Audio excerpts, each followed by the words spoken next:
สบายดีทุกคนมื้อนี้มาเฮ็ดลาบแซ่บๆกินน้ำกันสบายดีมีสบายลาบเสียงแซ่บมันข้าวสวยมียังเด่นอีกเครื่องผสมนี่แม่นใส่หนังหัวเผาอ่อนๆเลย เสียง หอมแพรวหอมลาบกระทะทองมะเขือพลอยปอก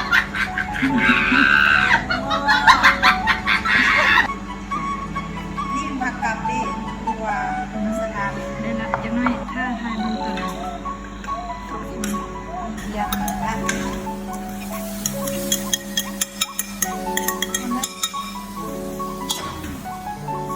ต้องมีสุกละอาย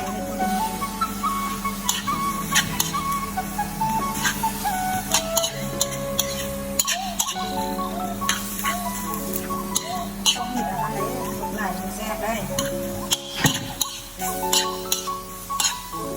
แต่ประเด็นคนกินแล้ว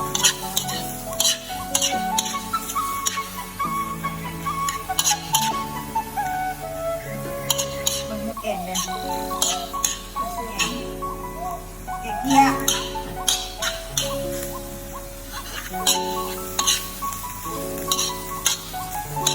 ไม่แม่ว่า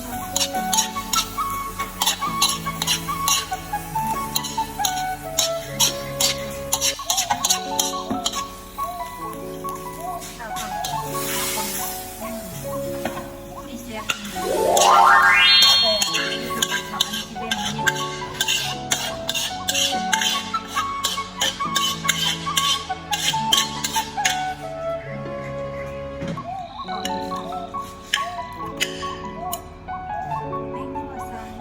ใส่เนี่ย ใช่แล้ววะเรียกใส่สีครับเนี่ยมันนั่งเห็นคนวะ คนเป็นขั้วเลยกินแห้ง ว่าเอกวะนี่เสียง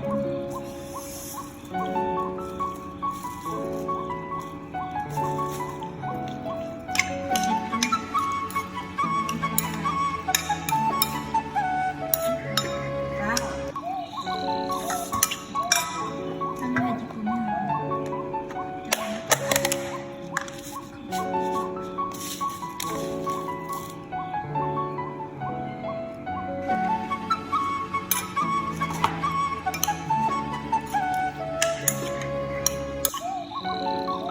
พ่อมึงเลยไปเด็ด โอ้ใส่ ใส่เลยได้อยู่อ่ะใส่ ใส่ อันนี้ สิล้างบ้านหน้าสลัดได้ เนี่ย แซ่บ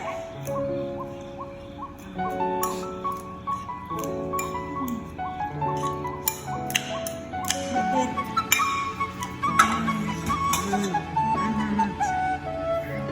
เนี่ย สิบโมงแล้วเก็บเรียบตัวสีจังไหม ว้าวซิมก่อน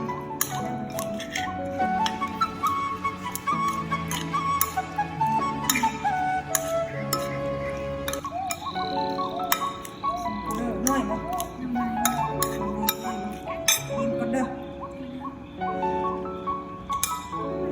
จางเกลือเกลือมาเนี่ย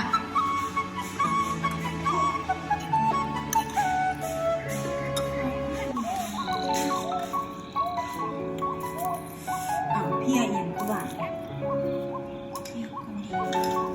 เที่ยวเอามาใส่อีกนั่นดูมันเป็นนั่น มันบ้านน้ำประเดี๋ยวข้ากินข้าวเลยซาวซาว แต่ว่าเราต้องไปซ้อมรีบมาไม่ต้องก่อนส่งบ้านคนนี้ไปกินข้าวเลยเนี่ยกินวันเก่าอ่ะ เ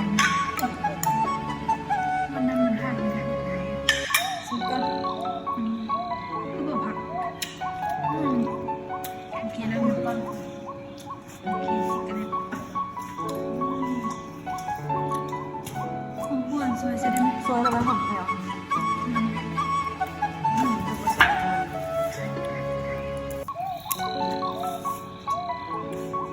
นาทีผ่านไป เจ็บ นาทีผ่านไปลาบมันไปกินนี่นะ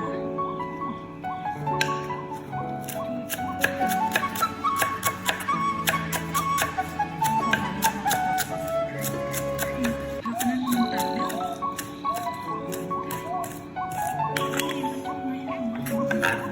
จงทำให้แสบลาบแบบนี้ น้อย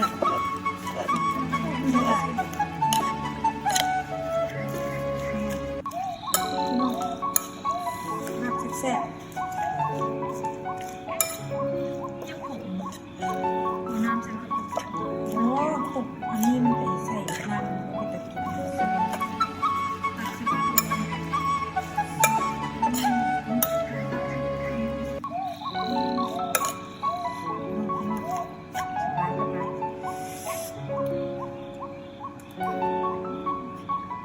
คำนี้ใหญ่สุดแต่ละหนูอันนี้ลาบที่เขาจะมีสารเอาสารที่ตัวเล็กใส่เป็นหนูแบบเชริญ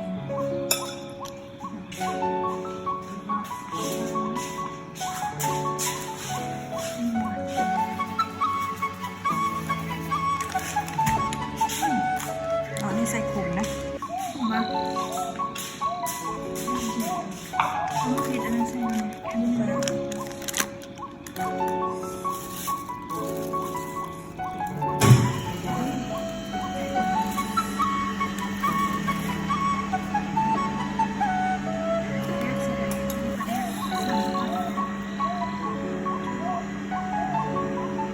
ใช่ปะ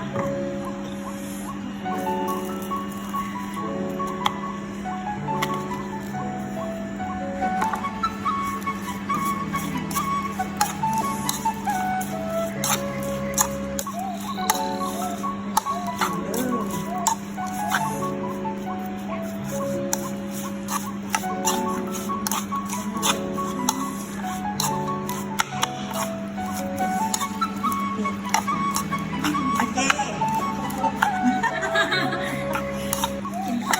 โอเคเจ้าสามันใช่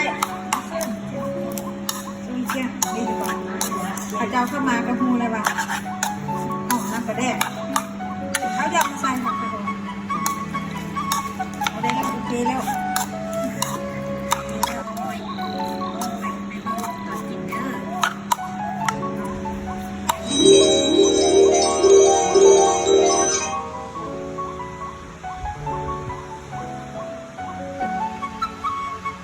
เน็ตไอดอลกินข้าวเอามาเด้อกินลาบเด้อ เดี๋ยวพี่น้องกินละมาให้อยู่นะ โอ้ยอยู่ไหน มีผู้อยู่ผ่านพี่ กินกิน ของใครนี่ ของเจ้า เอา น่ะ อันนั้นจบก็ โอ้อัดไว้ที่แก้ม น้องกินลาบอีกนี่ บ่เห็นมีนี่คือเก่าเนี่ยที่เราก็เห็น ขึ้นได้ วางยาทุกวันมีก็ได้เราไปกิน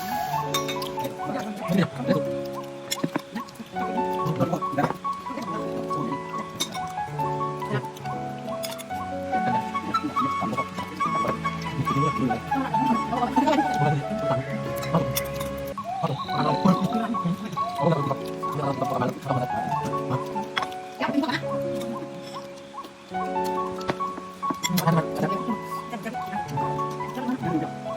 để không bỏ lỡ